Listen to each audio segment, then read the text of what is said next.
Servus Männer, it's Red Pill Germany again. I've been waiting desperately for a very long time and finally my agony is over. I received mail from Susan. Well, of course not from Susan herself, but her minions or her henchwomen were contacting me, I guess. They have a new policy for the German elections and for videos around that topic. I want to present that email, that letter to you, and I want to put these things in perspective and tell you what I think about it. They are saying, they're informing me, or they're reaching out to me to inform me about their election misinformation policies. Okay, so I thought that is a good thing. Instead of just handing out strikes and deleting channels and deleting videos, they want to let people know in advance what the rules are. I mean, let's look at the bright side here. That is technically an improvement to what they've been doing so far. They are getting proactive instead of just changing the rules in secret and then banning a lot of people, or not having any rules at all and just banning conservatives and right-wing people, or everyone who is not following the mainstream narrative with a time resolution of 20 minutes. Okay, and the second thing that we can learn is that Germany and the German elections are apparently important enough to make such a policy and enforce it. I am so honored. I'm speechless. We're not unimportant anymore. We are somebody again, finally. Is this the spot in the sunlight, der Platz an der Sonne, that our old emperor had always envisioned for our blessed fatherland? So what are they really saying here? They are saying that they will delete any links to or videos that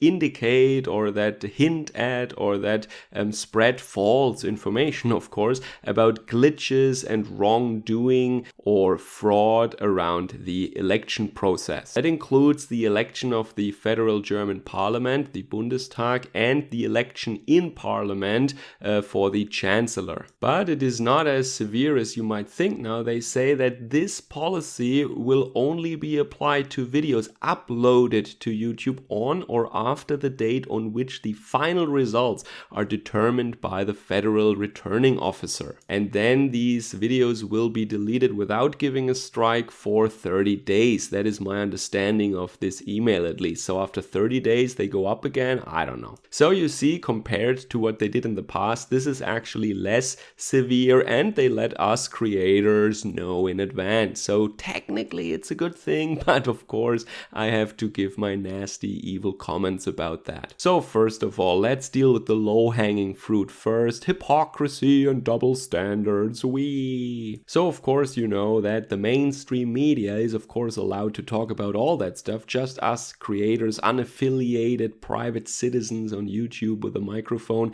we are not allowed to talk about these things. We're citizens of a Western democracy, but we're not allowed to spread our opinions and our information here. Double standards, eh? There was an election in Russia very recently and they used e-voting or digital voting or something like that. And our mainstream media is full of articles about wrongdoing there. And they do that without presenting any evidence whatsoever. The so-called evidence that they are presenting is that people who are helping with the voting process were stuffing ballots into boxes. Okay, yeah, that's probably part of their job, right? And then they say that in some districts the Communist Party was leading, and then all the e-votes came in addition to the regular votes, the votes by paper or something, and then all of a sudden Putin's party was ahead after the e-votes were counted. No! You mean to say that in the middle of the night, all of a sudden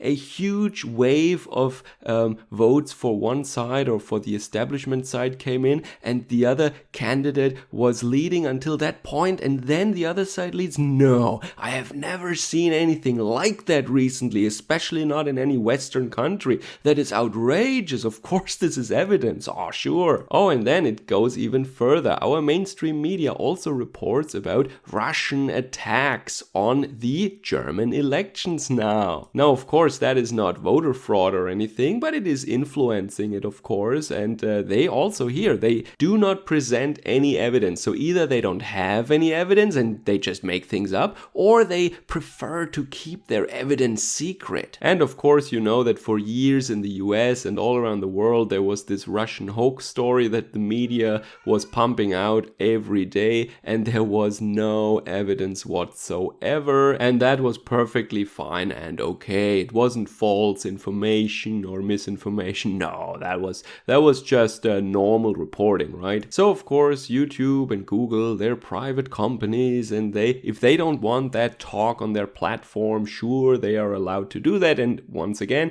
if they let people know in advance, fair enough, that's better than what they used to be doing here. But it is a little curious. Let's imagine for a second that we were not talking about an election, but about a football game, let's say. And I got this email from Susan or her minions on September the 24th. So today's election day, that is 2 days in advance. And they were saying you're not allowed to talk about any wrongdoing around the election, as I just stated. So let's say there is a football game in 2 days. 2 days ahead of time, the media is informed that they're not allowed to talk about any false or questionable referee decisions during that football game that, once again, takes place in the future. And if you report about that, you will be banned, or your content gets deleted, or it's not published, whatever, right? So what does that mean? Do they have the powers of divination and they just know that the referee will have a spotless game and he will not have any questionable or wrong decisions on his side? No. Does it mean that? Or do they actually say that, yes, I mean, there might be a wrong or questionable decision, we just don't want you to talk about it. And it is up to you to decide which of the two is worse or more insane. So once again, they are demanding that we're not talking in a certain way about an event that will take place in the future. It is like saying a football game that will take place in 2 days will have been a fair game. That is absolutely insane and crazy. So I think it's more the second option. They don't know if everything will be fair and square, but they don't want anybody to talk about it. Once again, which is kind of funny when you see all the misinformation and all these false or questionable claims about wrongdoings or irregularities in other countries' elections all the time. Or in the case of the US, where there was some clear evidence of some wrongdoing and it is just ignored. And now I want to make a general comment about these irregularities in Germany, because I'm getting a lot of comments again about voting machines in Germany and all that. No. Okay. In Germany, most people go personally, like myself today. I will go there in maybe an hour or something. We go personally to the voting stations and we cast a paper ballot that will be in a sealed box until, I believe, 6 p.m. And then together with all the ballots that were sent in advance by mail, yes, a lot of people, and it is a rising number this year, compared to 4 years ago. A lot of people vote by mail, but in order to do that, you must be a registered voter, and we have a registration program at City Hall. Everybody has an ID card, everybody is registered at City Hall, and only then you are allowed to apply for this mail-in ballot thingy. And then all the traditional paper ballots and all these mail-in voting ballots, they are added together, and then they are counted by hand, not by any weird machine as far as I know. At least where I'm voting here, it is all done by hand. So that means that there is no way really, or easy or conceivable way to digitally mess up anything.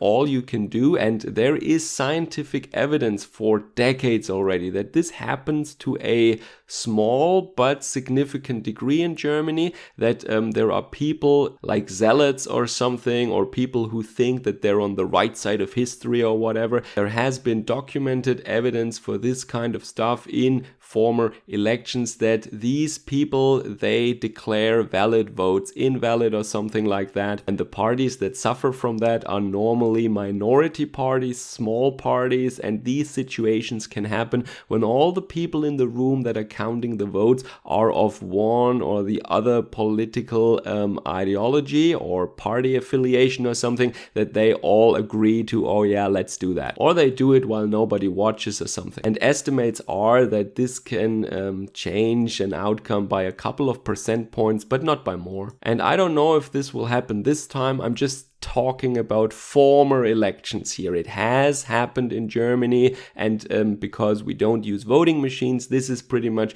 the only way in which you can do anything. And of course, this is limited to isolated cases, zealots that feel that they are justified in doing so, which is of course wrong. So to all these people who are asking these questions or making these comments about voting machines of a certain Canadian origin, I can say no, we don't use these voting machines, and in Germany the votes are counted by hand. There was some experimentation in Hamburg, I think, over 10 years ago, but they decided that this technique is not transparent and probably also unconstitutional, so it was stopped again. So I try to keep you posted about what is going on without spreading any evil misinformation, of course. You will hear from me as soon as the first results are out. I hope you check out my videos then. Servus, Kameraden!